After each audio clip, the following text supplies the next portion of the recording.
A paz do Senhor Jesus, estamos iniciando mais um Instantes Finais, a sua aula de escatologia e de profecia bíblica no seu lar. E eu quero mais uma vez agradecer por sua audiência, a você que acompanha a nossa programação pela TV ou pela internet. Que Deus te abençoe, que as bênçãos do Senhor Jesus continuem sendo derramadas sobre a sua vida, sobre a sua família. Seja muito bem-vindo aos Instantes Finais. E no programa hoje nós teremos a participação especial do professor Saulo Soares, né?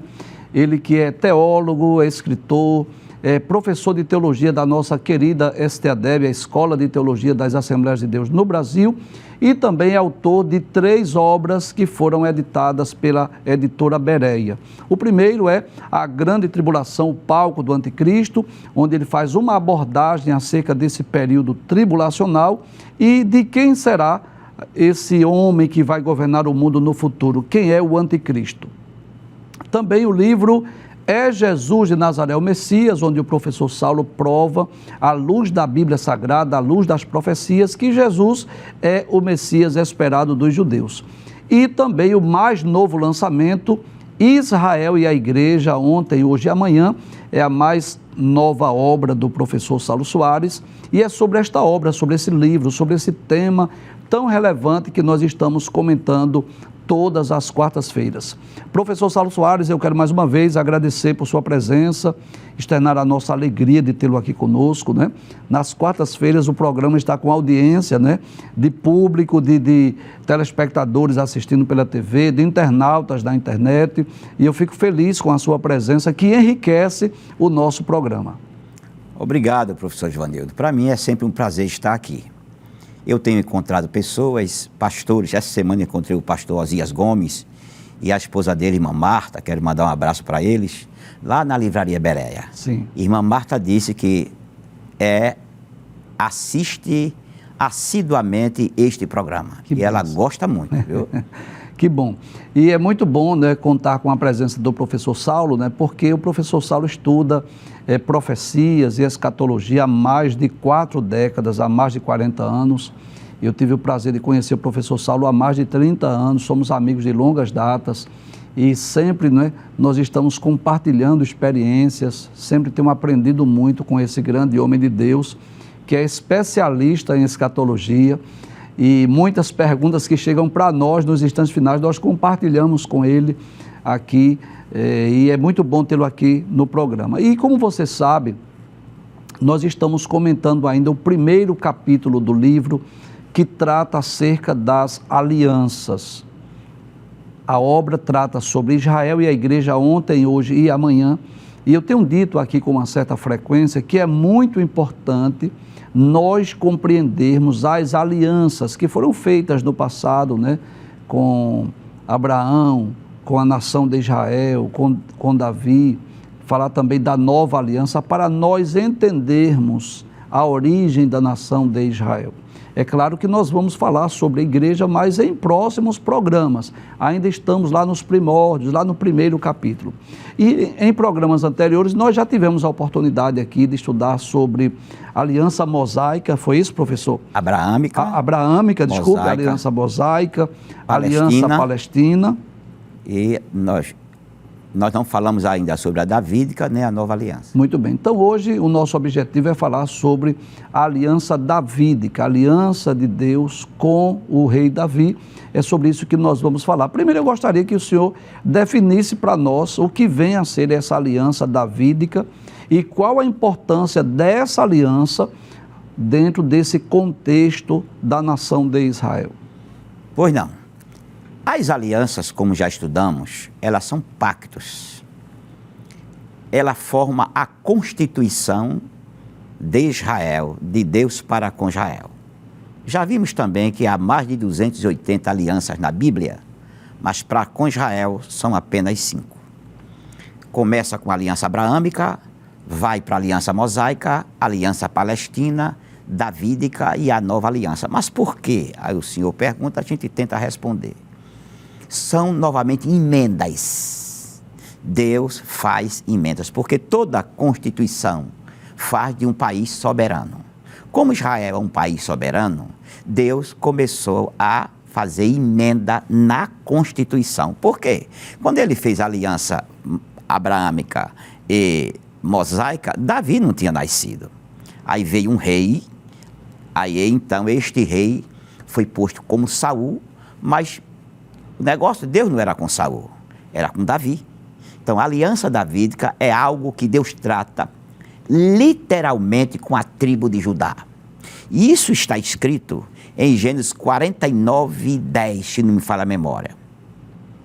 Diz que um cetro não se arredará de Judá, nem o bastão diante os seus pés, até que venha Siló, e a estes se congregarão os povos. Então, Jacó está dizendo a Judá, naquela profecia, ele encostado ao seu bordão, deitado, sentado em sua cama, que é de Judá que viria o rei. Observe, muito antes de Israel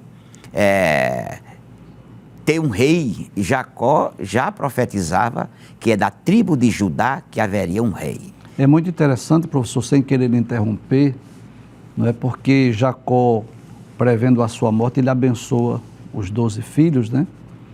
E ele profetiza que seria de Judá que viria, podemos dizer assim, o Messias, né? Deixa eu ler esse texto. Sim, sim. É um texto belíssimo porque, digamos que essa bênção, digamos assim, fosse dada por Davi, que já era rei, não era nem de se estranhar tanto, mas foi proferida quando os filhos de Israel ainda estavam no Egito, não é assim? Sim. Ainda estavam habitando lá na terra de Gósen, mas essa certeza que eles iriam para Canaã, e acima de tudo Deus se utiliza de Jacó para nessa bênção ele profetizar que seria de Judá que iria sair o Messias, né? Eu vou ler esse texto na Nova Almeida Atualizada, diz: o cetro não se afastará de Judá, nem o bastão sairá de entre os seus pés, até que venha Siló, e a ele obedecerão os povos. Isso, sem dúvida, é uma profecia messiânica. O que quer dizer esse texto? O cetro não se arredará de Judá.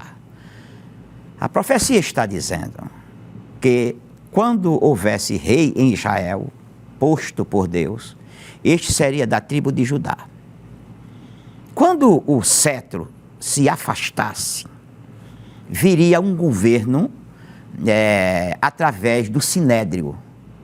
Nós sabemos que na deportação para a Babilônia, a linhagem davídica foi cortada do trono. Não é assim? Mas lá em Babilônia foi criado o Sinédrio, o grupo que governava Israel através das leis. O que a profecia está falando, está dizendo que o cetro não se afastará de Judá, nem as leis governamentais de entre os pés o Sinédrio, até que venha Siló. Então a profecia está dizendo que haveria um rei e um governo. Quando estes perdessem a força, aí o Siló, que é o Messias, se manifestaria. Isso é tão sério, tão sério. Está escrito isso no nosso livro, é Jesus de Nazaré o Messias, que no ano 11 da nossa época, legionários romanos vieram até Jerusalém e proibiram o Sinédrio de ditar leis da morte e da vida, ou seja, perdoar ou condenar qualquer pessoa se não passasse pelo governador de Roma em Judéia. Quando Jesus foi levado diante de Pilatos, os líderes disseram a Pilatos: tu não tens o poder, condena eles. Você sabe, melhor, Pilatos disse aos líderes religiosos de Israel: você não tem vossas leis? Vocês aqui condenam ele, pode fazer. Aí eles disseram para Pilatos: você sabe que nós não temos mais esse poder. É que no ano 11 vieram legionários e disseram isso ao Sinédrio, que ele repetindo que não poderia mais fazer. Então o que aconteceu com os rabinos de Israel que ouviram a mensagem vinda de Roma? Rasgaram suas vestes, se cobriram de cinza e exclamaram: Deus de Abraão, de Isaque e de Jacó, não tem mais monarquia, não tem mais autoridade no Sinédrio, cadê Siló? Siló tinha de 13 para 14 anos, era ajudante de carpintaria do seu pai José, lá em Nazaré da Galileia. o senhor veja que a falta de fé nas profecias bíblicas levou Israel à situação que está hoje. Verdade. Então nós vamos perceber que essa aliança com Davi, ela fala não só de uma aliança com um homem, mas eu diria com uma dinastia de reis. Uma dinastia, porque como a história bíblica mostra, quando o reino foi dividido em dois, com a morte de Salomão e a entronização do seu filho Roboão, as 10 tribos ficaram com o norte e 2 tribos com o sul. Isso. Às vezes o ouvinte pergunta, mas por que dividiram? Por que 10 tribos resolveram ficar com Jeroboão? Poucas pessoas sabem, como escreve a pastor Claudionor Corrêa de Andrade, que todo o dinheiro que Salomão pegava de arrecadação de imposto, na época que ele era rei, ele só gastava em Jerusalém. E o pastor Claudionor ainda escreve que Salomão tinha 1000 mulheres, como a Bíblia relata, mas cada uma delas tinha 30 damas de honra. Aí o senhor veja o que é dar de comer, vestir, calçar, morada e joias e perfumes a 31.000 mulheres. Não havia dinheiro que chegasse. Por isso que quando ele morreu, que o filho dele caiu na besteira de dizer que o seu governo seria mais duro do que o seu pai, 10 tribos se revoltaram, repetindo, porque Salomão não fez melhoras nas tribos do norte. Ele só investiu fazia apenas em Jerusalém. Muito bem, mas eu vou pedir para passar a tela, professor. Nós temos aí algumas informações importantes, né? Sobre a aliança davídica. Acho que o senhor já comentou sobre isso aí. Pode passar a tela, por favor? Então, o que é que nós podemos aí falar sobre essa aliança davídica? Vamos Primeiro, explicar. Davi foi um homem escolhido segundo o coração de Deus.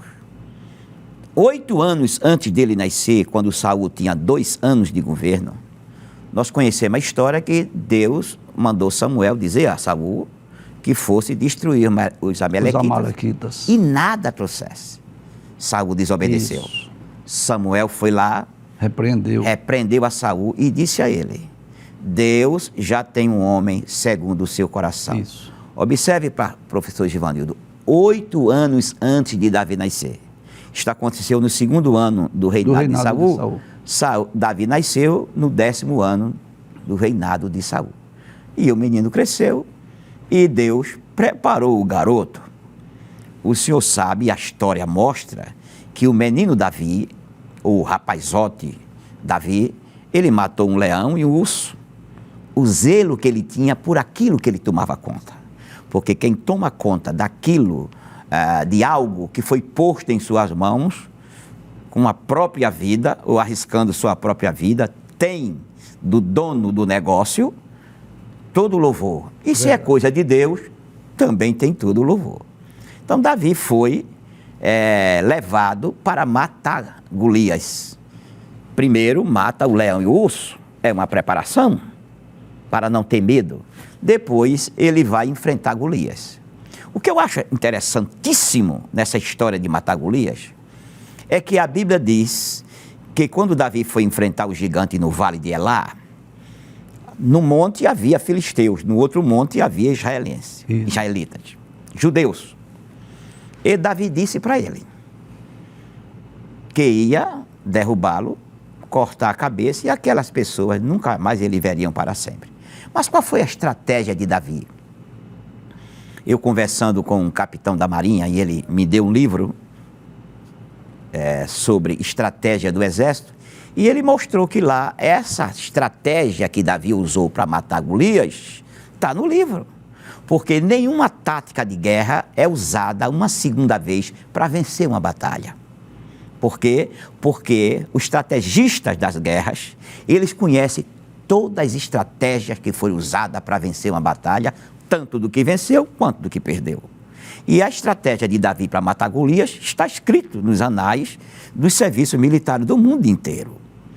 Disse que quando Davi foi enfrentar o gigante, só de armadura, de lança, de espada, o gigante tinha 135 quilos. Observe, professor, o gigante tinha 2,99 metros de altura. Certamente uns 200 quilos. com 135, 375 quilos estava no gigante. O gigante não tinha mobilidade, ele não era lépido, ele não era rápido. Davi era um rapaz. Então, foi o que Davi fez e usou uma nova estratégia, não a estratégia de lutar com o gigante cara a cara. Usou outra estratégia. Eu acho lindo isso aí. A Bíblia diz que o gigante ia e vinha. O que é ia e vinha? Davi colocou o cajado na mão esquerda e a funda na mão direita. E começou a rodear o gigante. E o gigante ia e vinha. Ia e vinha. Eu não sei o que aconteceu, se o gigante ficou zonzo ou tonto, ou Deus trabalhou naquele negócio, porque o gigante não viu que Davi tinha uma funda na mão, ele viu o cajado na outra mão. E disse assim para Davi: sou eu algum cachorro para tu vir a mim com paus? Olha, Davi disse: pronto, matei o bicho. Enquanto ele olha para o cajado, derrubou ele com a pedra. Isso foi notório. Então Davi se tornou general do exército de Saul. E teve uma vida de guerreiro tremenda. Quando ele já estava com uma certa idade, porque nós sabemos que Jerusalém é posta em cima de 3 montes, é edificada em cima de 3 montes. Isso. Monte das Oliveiras, Monte Moriá e Monte Sião. Monte das Oliveiras, Monte da Oração. Monte Moriá, Monte da Crucificação. Monte Sião, Monte do Rei, Monte da Bênção. E Davi morava no Monte Sião e logo mais adiante tinha o tabernáculo de Davi, onde estava a Arca da Aliança. E o tabernáculo era feito de cortina, não era de cedro feito a casa de Davi. Então ele ficou muito triste por causa disso, que o seu Deus morava em tendas feitas de cortinas.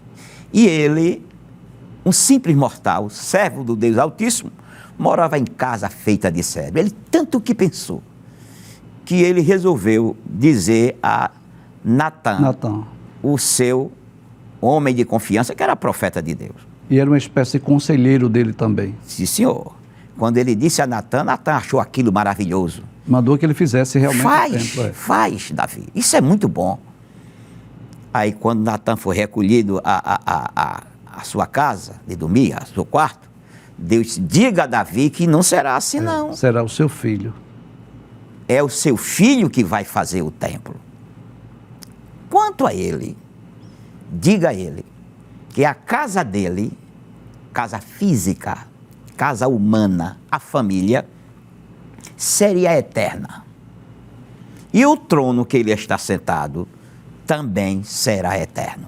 Então Deus faz uma aliança com Davi, falando de uma perpetuação ou perpetuidade da sua dinastia, né, de reis que iriam proceder dele. Esta é a aliança davídica. Essa é a aliança davídica. Perpetuação na família, com a família, sim, e perpetuação no trono. No trono. Então, quem herdaria isso?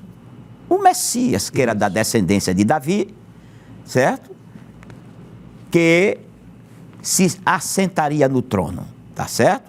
Daí, uns 1000 anos depois, chegando o tempo, diz Paulo, chegando o tempo, a plenitude dos gentios, Deus enviou seu filho, né? Aí, uns 1000 anos depois, o anjo Gabriel foi à cidade de Nazaré. Isso. Sabe o que eu acho interessante? É que tanto José quanto Maria eram descendentes de Davi, lá de Belém de Judá. Mas a pobreza, e fizeram com que ele fosse para o norte. E lá na Galiléia, José começou a trabalhar de carpinteiro e conheceu Maria. Eu sempre acho interessante, professor Givanildo, é que quando o anjo anunciou a Maria que ela seria mãe, e José foi visitá-la, imagine, irmão, quando José vai visitá-la, eu acho que não era como o namoro de hoje, praticamente está todo dia na casa dela. Quando chegou lá, Maria grávida, ele deve ter olhado: o que é isto? Ela disse: o Messias, serei mãe do Messias. O anjo de Deus, Gabriel, que assiste na presença de Deus, veio a mim e disse que eu seria mãe. Olhe para aí. José não creu.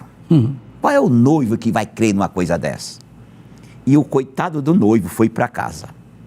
Eu gosto de lembrar isso, que José era um homem da época da lei, que tinha o coração da época da graça. E ele foi para casa, professor, e conseguiu dormir, imagine. Para muitos noivos isso é um desespero, ele não consegue dormir. E ele conseguiu dormir, e ao dormir o céu apareceu. Um anjo apareceu ele em sonho. Veio a ele, disse: José, não temas receber Maria como tua esposa. Aí ele quietou-se. Por quê? Porque o anjo veio e disse a Maria: eis que em teu ventre conceberás e darás à luz um filho, por-lhe-ás o nome de Jesus. Este será grande e será chamado Filho do Altíssimo. Agora veja a coisa mais interessante, que cumpre a mensagem de Natã a Davi. E o Senhor Deus lhe dará o trono de Davi, seu pai, e ele reinará eternamente na casa de Jacó, e o seu reino não terá fim. O que é que podemos tirar aí? O senhor tem falado aqui nos instantes finais. Observe, o trono de Davi não é no céu, é na terra. É na terra. A casa de Jacó não é no céu, é na terra. E não terá fim significa eternamente. Observe que há uma promessa ao Messias de Israel reinar assentado no trono de Davi, aqui na terra, eternamente. Há 2 pontos importantes nessa aliança. O primeiro é que a aliança davídica revela que o Messias Jesus, o descendente de Davi, assentar-se-ia para sempre no trono em Jerusalém, que é Jerusalém.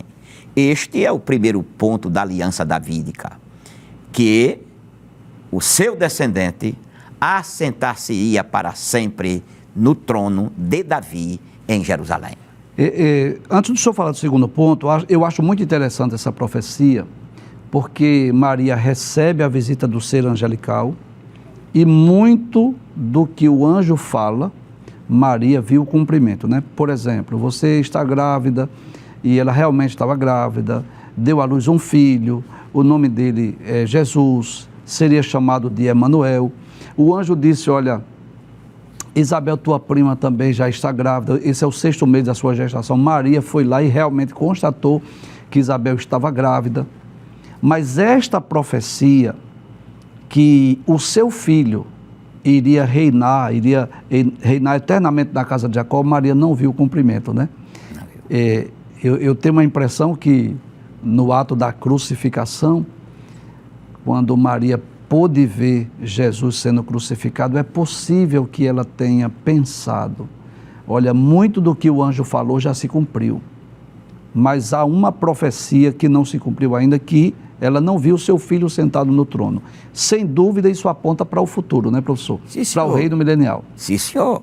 Por quê? Jesus disse que Abraão muito desejou ver o dia dele. Sim.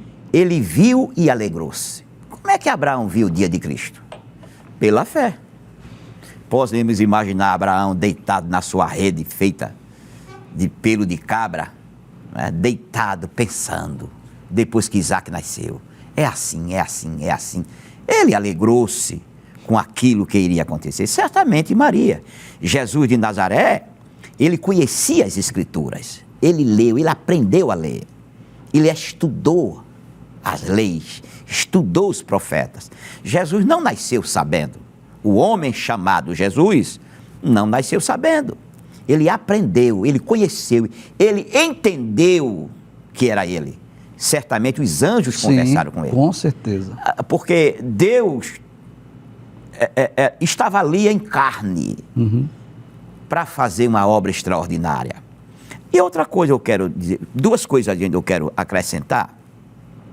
Primeira, quando a gente olha para Israel e igreja, por que Israel veio a existir? Por causa da igreja. A igreja não veio a existir por causa de Israel. Sim. Deus precisava de um povo monoteísta, com leis, defendendo seus parâmetros, com suas leis, para dele extrair o Messias, ouvir o Messias, para fundar os salvos na pessoa de Jesus pelo sangue do Cordeiro. E a outra, professor Givanildo, é um caso extra do assunto que eu estou falando, mas que acho muito interessante, já que somos pentecostais e cremos que Deus fala. Cremos. Eu era professor da Baixa, José Ribeiro, e tinha um amigo lá no Pascoal, José, chamava ele Zezinho, mas José. Ele era noivo de Maria, hoje estão casados. E tanto que fizeram que Zezinho ou José acabou o noivado com Maria. E ele foi lá para a sala, no domingo de manhã, que eu era professor de jovens, me contou, eu disse, José, o interessado para casar é você e a interessada para casar é ela. Jesus disse a você que Maria não era a sua noiva? Eu disse, não, foi o pessoal que me disseram. Então vai para o ciclo de oração, amanhã, na congregação do Fundão, em jejum, que Deus vai falar contigo. E José foi. Orou à noite, foi em jejum, chegou no ciclo de oração da igreja do Fundão.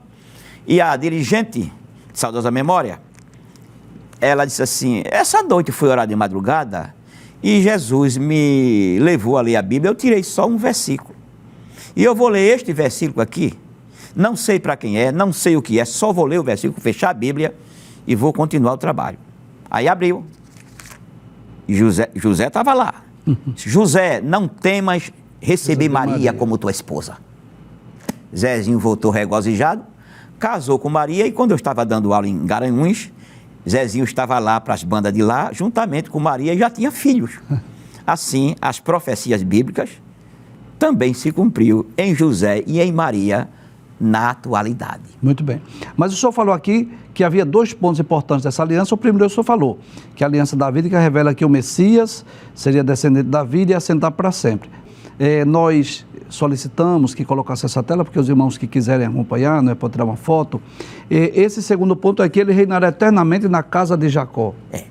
Ele reinará eternamente na casa de Jacó e o seu reino não terá fim. Isto quebra imediatamente a ideia de que Israel será substituído pela igreja. Essa ideia de que Israel foi substituído pela igreja é uma ideia antissemita, tá certo? Já vimos aqui em outras aulas que como surgiu o antissemitismo. Nas deportações, nos cativeiros israelitas, que eles foram espalhados pelo mundo inteiro, eu fazendo recentemente uma pesquisa no Google, vi que em mais de 80 nações do mundo tem judeus. Então, onde esses homens chegam, eles sobrevivem, eles ficam ricos, emprestam dinheiro a juros, eles trabalham e eles são vitoriosos no comércio. O modo que eles trabalham, o povo e fica irado porque eles não trabalham braçalmente, trabalham com a cabeça, emprestando dinheiro a juros. E outra coisa é que eles se ufanam de que eles são o povo número 1 do mundo e que seu Messias, seu rei, vai governar e eles vão dominar o mundo. Isso criou entre as nações do mundo um ódio, uma xenofobia pelo israelita. Isso, um antissemitismo. Daí essa briga. Então, criou-se na igreja ou na escola herética de Alexandria, no Egito, com Filon, com Parteno, com Clemente, com Orígenes, de que os judeus mataram Jesus, daí perderam as bênçãos. Se eles perderam as bênçãos, só herdaram as maldições. E a igreja herdou essas bênçãos. Daí o texto está dizendo que o seu reino não terá fim na casa de Jacó, em Israel. Este é o segundo ponto da aliança davídica. Primeiro, sua família. Segundo, o trono eterno de Davi, eternamente não terá fim, com o seu descendente direto. E vale salientar que Jerusalém pertence a Jesus, a gente sabe disso.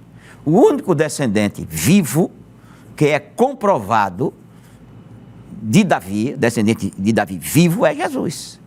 E a gente sabe que Jerusalém não pertence a Israel, pertenceu a Davi, que ele pagou do seu bolso para os mercenários conquistarem a Jerusalém. Eles tomaram da mão dos jebuseus,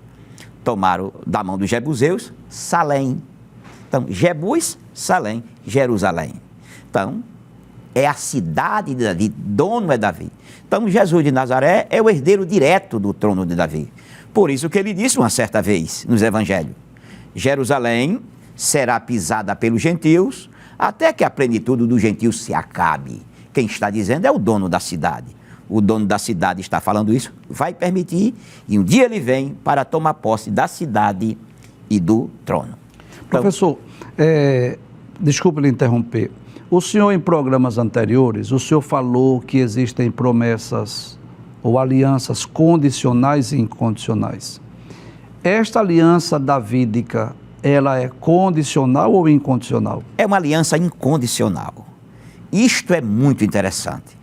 As pessoas muitas vezes pensam que Deus retirou um monte de coisa que falou. Deus não retirou nada, ele aperfeiçoou. Então, aliança condicional é aquela onde há um se. Se tu orares, se tu permaneceres, se tu me buscares, se tu jejuares, se tu fizeres isso, aí eu faço. Não depende de Deus fazer, depende do aliançado obedecer para poder Deus fazer. A bênção é certa. Quando Deus faz uma promessa, é certo. E a incondicional, disse, olha, não depende de você, depende de mim. Isso foi tão sério que quando Davi cometeu o pecado, que o próprio Natan chegou a ele, contando a parábola da ovelhinha, que nós conhecemos muito bem, Davi, quando descobre que ele pequei, eu mereço a morte. E era para ser apedrejado, tanto ele como Batseba. Aí Natan diz a Davi que o Senhor tinha dito, mas não morrerás. Observe que é uma aliança incondicional, não morrerás. Contudo, a espada não se afastará da tua família. Quando a gente olha para a família de Davi, há uma bagunça, há incesto, há mortandade, há assassinato. Até seu descendente direto, herdeiro do trono, morreu martirizado, Jesus de Nazaré. Muito bem. Vou pedir para passar a tela, por gentileza, ainda acerca desta aliança, né? O que dizer do Salmo 89, versos de 1 a 4? O que é que esse salmo tem a ver com essa aliança davídica? Observe, o que é que a igreja canta hoje? O arrebatamento. Sim. A igreja canta o céu, o arrebatamento, a santidade, as promessas de Deus. Este é o canto da igreja. Se passa disso, não é louvor a Deus. Lá em Israel, os salmistas, os levitas, faziam os seus trabalhos. E Etan fez o Salmo 89. E o Salmo 89 era cantado no templo em Jerusalém. Depois que Davi partiu, na época de Salomão e dos que vieram depois, eles cantavam o Salmo. E lá, os 4 primeiros versículos, diz assim, pois disse eu, o Senhor, a tua benignidade será edificada para sempre. Tu confirmarás a tua benignidade até nos céus, dizendo, fiz um concerto com o meu escolhido, jurei ao meu servo Davi, a tua descendência estabelecerei para sempre e edificarei o teu trono de geração em geração. Esta aliança davídica, da sua linhagem física e do seu trono eterno, era cantado nos cultos do templo de Jerusalém. Então nós podemos dizer que esse Salmo 89, ele fala também dessa aliança davídica. Sim, né? Relembra. E Crônicas também, né? Também fala sobre isso. Que eu coloquei no livro para os irmãos terem, mas também fala, relembrando a palavra de Deus, que Israel acreditava piamente, que Davi, o seu trono seria eterno e a sua descendência reinaria para sempre. Os versos 3 e 4 do Salmo 89 diz assim, tu disseste, fiz uma aliança com o meu escolhido e jurei a Davi meu servo, para sempre estabelecerei a tua posteridade e firmarei o seu trono de geração em geração. Então a gente percebe que essa aliança davídica, ela está diretamente relacionada ao Messias, ela está diretamente relacionada ao reino milenial, ela está diretamente relacionada à nação de Israel. Não era uma aliança que iria abranger apenas um homem especificamente, mas eu diria assim, uma posteridade, uma nação e um reino futuro. Isso vai ser visto no amanhã. Quando Jesus vier em glória, ele vai reivindicar a Jerusalém e o seu trono. Ele não disse no capítulo 25 de Mateus, quando o Filho do Homem vier em sua glória e os santos anjos com ele, ele assentar-se-á no trono da sua glória, todas as nações ao redor, e ele julgará. Depois passará ao reino milenar, governando até o estado eterno, com a continuação da sua governabilidade sobre toda a terra. Porque outra coisa, professor Givanildo, as pessoas pensam que o trono de Jesus é no céu. O trono de Jesus não é no céu. Jesus está sentado no trono do Pai. Apocalipse capítulo 3, versículo 21, ele diz assim: quem vencer, assentar-se-á comigo no meu trono, assim como eu venci e me assentei com meu Pai no seu trono. Então, o trono do Senhor Jesus não é o trono do Pai. O trono do homem chamado Jesus é o trono de Davi. É interessante que Isaías também fala acerca disso no capítulo de número 11, ele diz: do tronco de Jessé sairá um rebento, e das suas raízes brotará um renovo. Repousará sobre ele o Espírito do Senhor, o Espírito de sabedoria e de entendimento, o Espírito de conselho e de fortaleza, o Espírito de conhecimento e de temor no Senhor. Sem dúvida, isso aqui fala também acerca do Messias, que iria brotar de Jessé, que iria brotar também de Davi. Foram muitas profecias a respeito da chegada do Messias. E depois que da promessa a Davi, as profecias sempre colocavam a família de Davi na princípio que dele brotaria. Como nós estudamos as profecias aqui, nós já vimos que a primeira profecia é Gênesis 3:15, a semente da mulher. A segunda é de Noé, Gênesis capítulo 9, versículo 26 a 27, que é de Sem. Depois vem Balaão falando, dizendo que é da família de Davi, de Israel, que vem o Senhor Jesus, ou o Messias. E como vimos também aqui de Davi, que verá o rei que assentar-se-á no trono. Miqueias diz que é de Belém Efrata, e assim vai se afunilando, até chegar em José e Maria. Essas são as profecias que fazem de Jesus o herdeiro do trono de Israel, que quem está ouvindo, quem quiser entender, compreender melhor como isso se procede, adquira o livro, é Jesus de Nazaré, o Messias. Inclusive, o evangelista Mateus, né, que escreveu exatamente para os judeus, ele começa o seu livro dizendo: livro da genealogia de Jesus, filho de Davi, filho de Abraão. Então ele mostra, à luz das profecias, que Jesus é o Messias esperado. Eu acho interessante é que Jesus é chamado biblicamente 4 vezes filho. Filho de Abraão, filho de Davi, filho do homem e filho de Deus. 1 João 3:8. Quem comete o pecado é do diabo, porque o diabo peca desde o princípio. Para isso se manifestou o Filho de Deus, para desfazer as obras do diabo. Era filho de Deus porque ele é o próprio Deus em carne. Filho do homem, porque era carne. Filho de Davi, da descendência real. Filho de Abraão, dos lombos de Abraão, ele era um hebreu. Deus também é 4 vezes pai. Pai por criação, pai por geração, pai por eleição e pai por adoção. Muito bem, eu tenho a certeza que você está sendo ricamente abençoado através dessa entrevista, dessa palestra maravilhosa. E se você deseja obter maiores informações, você pode adquirir este livro, esta obra que está disponível na Livraria Beré. Você pode acessar o site e você acompanhar essas aulas da sua casa com o livro em mãos, né? Você pode acessar o site www.livrariaberé.com.br e receber no conforto da sua casa. Nós vamos a um breve intervalo, após o intervalo ainda vamos continuar aqui com o professor Saulo, lendo algumas mensagens, respondendo a algumas perguntas. Não desligue, nós voltamos daqui a pouco. Até já.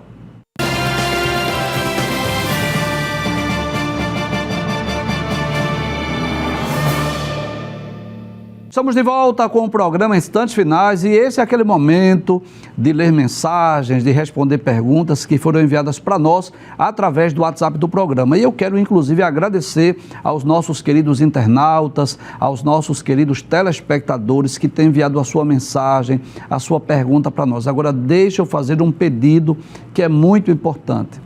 Quando você enviar uma mensagem ou uma pergunta, por favor, se identifique, diga o seu nome, a sua cidade, a sua congregação, para que nós possamos ler aqui no programa. Diariamente nós recebemos muitas mensagens e perguntas, mas elas são anônimas, nós não podemos identificar. Então, por gentileza, quando eu enviar uma mensagem, se identifique, diga o seu nome, a sua cidade, a sua igreja, que nós queremos ler aqui no programa. Vamos começar com a primeira pergunta. José Amaro, lá de Jaboatão, setor 10, eu aproveito para enviar uma saudação ao irmão José Amaro e a todos os nossos queridos irmãos aí de Jaboatão, com exclusividade ao pastor Paulo Cristóvão, que é o pastor aí do setor em Jaboatão, e aos nossos queridos telespectadores. O nosso irmão José Amaro diz assim: a paz do Senhor, meu irmão Givanildo, amo esse programa, Deus abençoe. Me tire uma dúvida, o deserto onde Israel peregrinou por 40 anos pertence a que país? Professor Saulo Soares, o senhor que é professor também de geografia bíblica, o senhor vai nos ajudar a responder a pergunta aí do irmão José Amaro. Hoje, algumas partes do deserto já estão divididas, mas naquela época pertencia ao Egito. Ao Egito. Certo? Ali, a Península do Sinai, é conhecida como Terra dos Egípcios, onde a nação de Israel peregrinou durante 40 anos. Muito bem, vamos ler uma mensagem? O irmão José Lima da Silva, lá de Fortaleza, que bênção receber uma mensagem dos nossos queridos irmãos aí lá do Ceará. Deus abençoe, irmão José Lima, obrigado por sua mensagem. Ele diz: a paz do Senhor, eu agradeço por esta oportunidade de ouvir homens de Deus tão sábios, fiquei apaixonado por esse livro, como fazer para adquiri-lo? Muito bem, irmão José Lima, eu quero agradecer a sua mensagem e o senhor pode acessar aí o site da Livraria Bereia, www.livrariabereia.com.br. Esta e outras obras o senhor pode adquirir e receber no conforto de sua casa. Você pode receber pelos correios e será ricamente edificado através da mensagem deste livro e de outras obras que estão disponíveis lá na Livraria Bereia. Vamos à próxima pergunta. Félix, lá de Camaragibe, queremos enviar uma saudação muito especial ao nosso irmão Félix e aos nossos queridos irmãos aí da cidade de Camaragibe, onde temos uma grande audiência aí do programa na cidade de Camaragibe. O irmão Félix diz assim: a paz do Senhor, professor Givanildo, o senhor pode me explicar se essa profecia, segundo Zacarias, capítulo 8, versículos 7 e 8, é só para o povo judeu? Não é para depois do arrebatamento? O professor Saulo Soares, me ajude aí a responder essa pergunta. Zacarias, capítulo 8, versículos 7 e 8. O senhor poderia ler, por favor? Pois não. Diz assim, Zacarias, capítulo 8, versículos 7 e 8.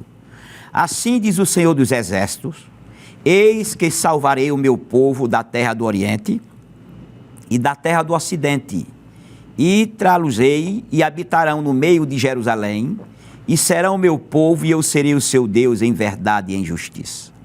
Isto fala lá da nova aliança, tá certo?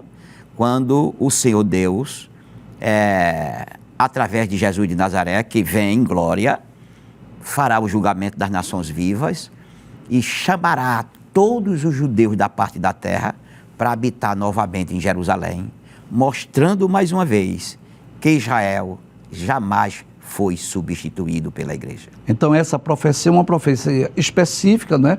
Para a nação de Israel, para o povo judeu. É claro que existem promessas e profecias que dizem, não é, respeito à igreja, nós não temos dúvida. Agora essa, de forma mais específica, é para o povo de Israel. E ele pergunta, não é para depois do arrebatamento? Sim. Sim, pós-arrebatamento, mas é uma profecia específica para o povo de Israel. A igreja é arrebatada, aqui na terra acontece a grande tribulação, não é assim? Isso. A igreja no céu fica nas bodas do Cordeiro, depois a igreja volta com Cristo.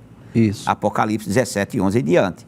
Ela vem, Cristo desce, põe seus pés no Monte das Oliveiras, faz o juízo das nações vivas, também faz o juízo de Israel, e entra no reino milenar e chama todos os povos israelita, ou hebreus, que está espalhado por toda a terra, de volta a Jerusalém. Observe aqui o texto, diz assim, e trá-lo-ei e habitarão no meio de Jerusalém, e serão meu povo. Claro, está falando, se referindo ao povo de Israel. Ao povo de Israel. Muito bem, vamos ler mais uma mensagem? Erlane June Zultansky, deve ser assim. Ela diz, meu Deus, obrigado pela sabedoria desses professores. O Brasil precisa de mais pessoas assim para ensinar os crentes que preferem andar atrás de profetadas. Nem se preocupam em aprender da palavra de Deus. Meu pai foi professor da Escola Bíblica Dominical, começou em 1958 e foi até 2016, só parou porque Jesus o levou aos 90 anos. Por isso amo aprender com esse abençoado professor Saulo. Que bom, irmã Erla June, Deus abençoe, obrigado pela sua mensagem, né? Ela não se identifica de onde ela é, mas queremos agradecer por sua mensagem e atribuímos aí toda a honra e toda a glória para o Senhor Jesus. Deus abençoe por sua mensagem. Vamos ler mais uma pergunta. Ana Cristina, aqui do Recife, ela diz, a paz do Senhor, irmão Givanildo, ainda há possibilidade da nação de Israel ser dispersa mais uma vez? Boa pergunta, professor. Como responder, irmã Ana Cristina? Será que, de acordo com as profecias bíblicas, existe mais alguma profecia que diz respeito às dispersões ou à dispersão de Israel? Não. Israel jamais será arrancado mais uma vez da sua terra. Capítulo 37 e 38 de Ezequiel, o Vale de Ossos Secos, ele fala que a nação voltaria a ser uma nação, onde fala que nervos e peles cobriram os ossos. Isso fala da riqueza política, da riqueza financeira, da tecnológica de Israel. Israel jamais será arrancado. Por dois motivos. Primeiro, porque Deus não vai permitir. E segundo, todas as nações do mundo respeitam Israel. Porque as nações do mundo, ao fazer uma guerra, eles vão para a mesa de conferência, tratar se vale a pena, se não, aí mandam uma mensagem, olha, vamos... Israel não. Se for atacado, ele revida imediatamente. Então, o mundo tem medo disso. Que Israel não brinca de política. Israel defende o seu povo, a sua terra, com a própria vida. Muito bem, é bom nós lembrarmos isso, né? Quando Deus deu a terra de Canaã ao povo de Israel, o desejo de Deus é que eles conquistassem a terra e habitassem ali perpetuamente, né? Houveram 3 dispersões, né? A gente pode citar em 722 o Reino do Norte, que é levado pela Síria. O segundo, que foi o Reino do Sul, que foi levado para a Babilônia, mas voltou 70 anos depois. E mais uma vez Israel foi dispersa no ano 70 da era cristã, quando o general Tito invadiu Roma, não foi assim? Mas voltou a ser uma nação em maio de 1948 e à luz das profecias bíblicas, nós podemos dizer isso, que não há profecias que falem de outra dispersão. Haverá sim guerras, existe ainda a guerra de Gog e Magog, que ainda vai se cumprir, existe também aquela guerra que ocorrerá no final da grande tribulação, não é assim? A guerra do Armagedon. A batalha do Armagedon. Então Israel é possível sim que enfrente guerras, ataques, isso vai continuar na história de Israel. Agora, a dispersão da sua terra, não mais. Vamos ler mais uma mensagem. Marisalva de Araújo, aqui do Ibura, diz assim: sigo orando por essa equipe abençoada, aprendendo e me alegrando com os ensinamentos compartilhados. Obrigada mais uma vez, não consigo transmitir em palavras minha alegria e agradecimento a todos. Amo esse programa, pois mudou meu viver e me devolveu a alegria de existir. Que bom, irmã Marisalva, queremos louvar a Deus pela sua vida, agradecer por sua mensagem. Ficamos felizes, né, professor, em saber que através da programação da Rede Brasil, ela diz, olha, mudou meu viver e me devolveu a alegria de existir, não é? A gente não tem ideia, professor, do impacto desse programa, não é? As nossas orações sempre são essas, que através da nossa programação, que os pecadores se convertam, que os cristãos sejam edificados, que os desviados voltem à casa paterna, mas a verdade é essa, nós não temos nem ideia do impacto dessa programação. E nós louvamos a Deus, né, pela oportunidade que Deus nos dá de podermos cooperar nesse programa. Agradecemos também a vida do nosso pastor-presidente, o pastor Ailton José Alves. Agradecemos a toda a equipe da Rede Brasil por nos permitir estarmos colaborando e agradecemos também pela sua vida, professor Saulo, que tem enriquecido o nosso programa. Nós acompanhamos a audiência do programa, bem como as visualizações lá no YouTube. Nas quartas-feiras, pela graça de Deus e para a glória de Deus, nós vamos perceber que essa audiência vai lá para cima nas quartas-feiras, e eu digo isso com muita alegria, não é? A sua presença aqui, ela enriquece o programa, não é?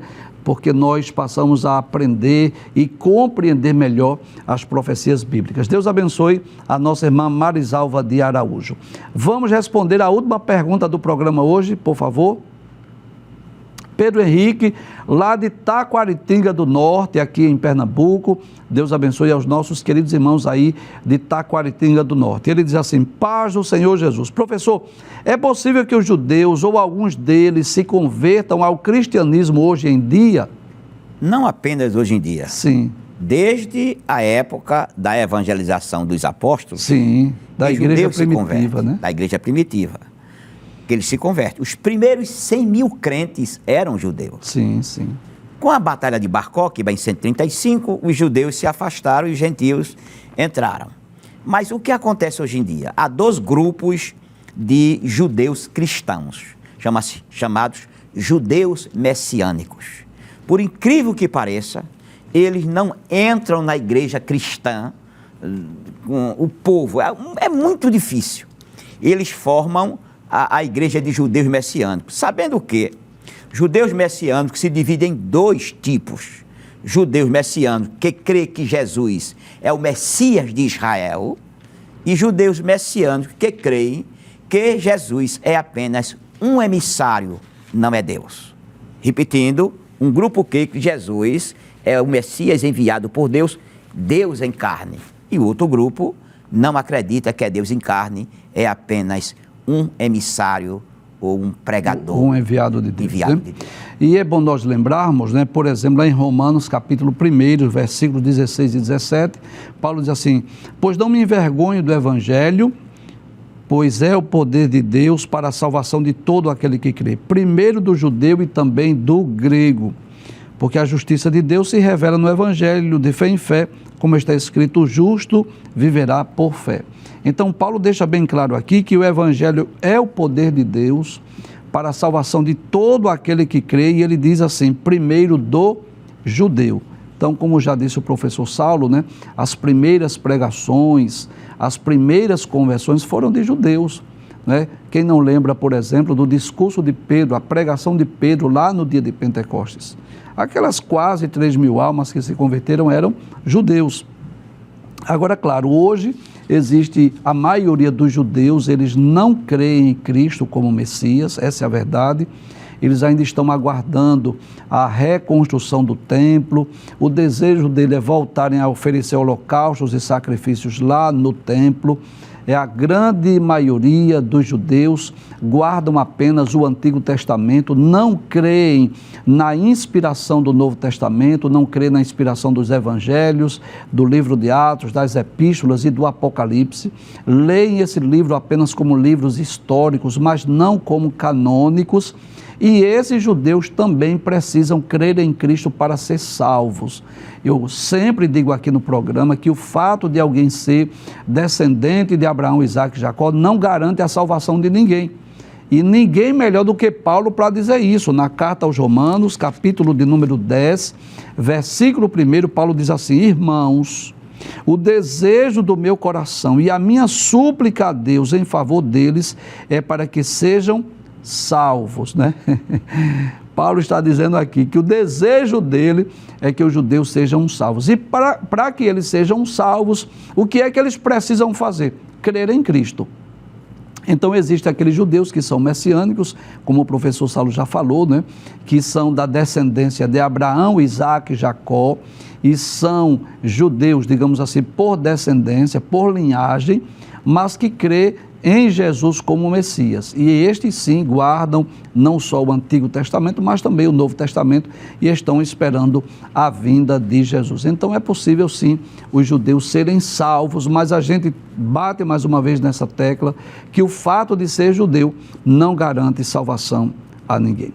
Professor Saulo, estamos chegando ao fim do programa, não é? E sentimento é esse, que parece que a hora passa muito rápido, é muito bom ouvi-lo, né? Ouvir as suas explicações, as suas explanações, e o senhor enriquece o programa, e vamos deixar o espaço aí para as suas considerações finais. Minhas considerações é um abraço a todos que nos escutam, que nos veem, e dizendo sempre, não percam o programa Instantes Finais. Muito bem, lembrando que segundas e terças-feiras, às 21h30, nós estamos estudando sobre a atualidade da mensagem dos profetas maiores, né? Estamos estudando as profecias de Isaías, explicando essas profecias dentro do seu contexto, levando em conta o público-alvo, os destinatários originais, mas trazendo uma atualidade ou uma atualização dessa mensagem para os nossos dias, porque a palavra de Deus ela é atemporal. E nas quartas-feiras, às 21h30, com reprise aos domingos, às 17h30, nós estamos aqui nessa palestra, nessa entrevista aqui com o professor Saulo Soares, estudando ainda o primeiro capítulo do livro que trata sobre as alianças, mas a partir do mês de abril, nós estaremos estudando o capítulo 2, que é de forma mais específica sobre as 70 semanas de Daniel. Vamos estudar essa profecia e muitas maravilhas, né? Muitas profecias maravilhosas que estão registradas nesse livro. E o meu conselho para você é: adquira o livro, porque você pode fazer da sua casa uma sala de aula, tendo a Bíblia, o livro do professor Saulo em mãos e tendo aqui essa explicação, nessa entrevista que vai enriquecer muito a sua vida espiritual. Até o próximo encontro, se Deus assim nos permitir, a paz do Senhor Jesus. Não esqueça, nós estamos nos instantes finais.